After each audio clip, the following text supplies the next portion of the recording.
Hello viewers, my name is Stella Kwasi. I am a researcher at the African Futures and Innovation Program at the Institute for Security Studies in Pretoria, South Africa. I would like to bring to your attention a recent study we conducted on the long-term development prospects of the G5 Sahel countries to 2040.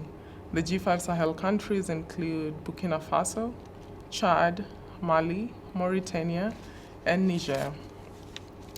The report is published in English and in French to cater to your preferred language.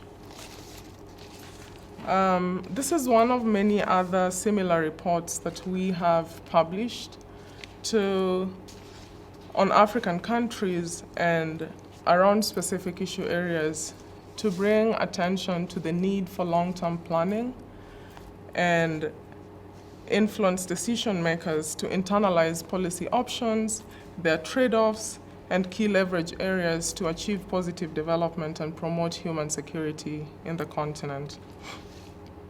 For this study, we used a mixed methodology approach. We used quantitative aspects as well as qualitative aspects. For the quantitative method, we use a system called the International Future System, which is hosted at the University of Denver. It has data for 186 countries in the world dating back to 1960 where it's available. And for the qualitative aspect of it, we engaged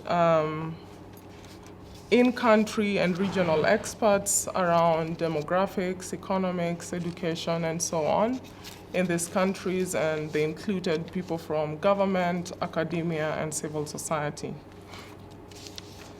The report is structured threefold. The first part of the report analyzes the current path, which you can think of as a base case. So this analyzes where the countries seem to be going based on current policies. We then designed two alternative scenarios. The first one is an optimistic scenario, which we call the desert flower, which assumes certain things go well in the region.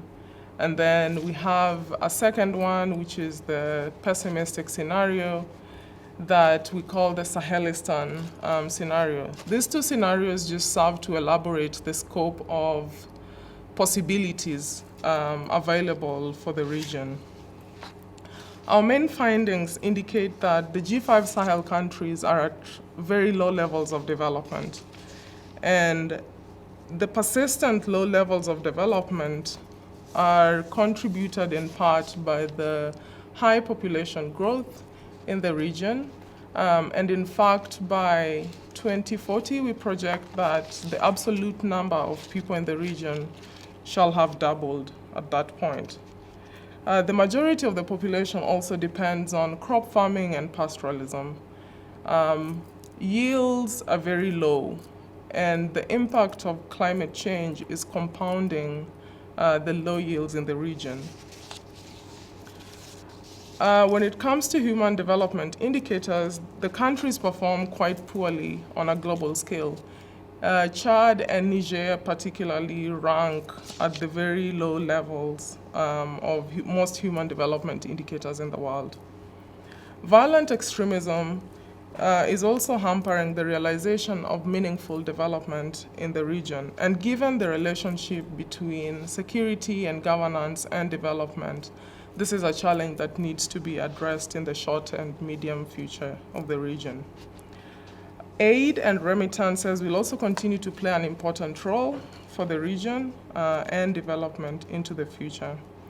Our main recommendations are that the agricultural sector needs to get more efficient and resilient to the impact of climate change, given that agriculture is the quickest and most efficient way to get people out of extreme poverty. We also recommend that a decentralized model of governance can assist in the quick rollout of services and serve to reduce the center-periphery divide that exists in the region and that partly fuels some of the problems facing the region. We also recommend that the region should promote good governance and accountability governance and accountability is at the heart of any positive development to occur. We also recommend that international actors should be more coherent and cooperative in the implementation of their Sahel strategies.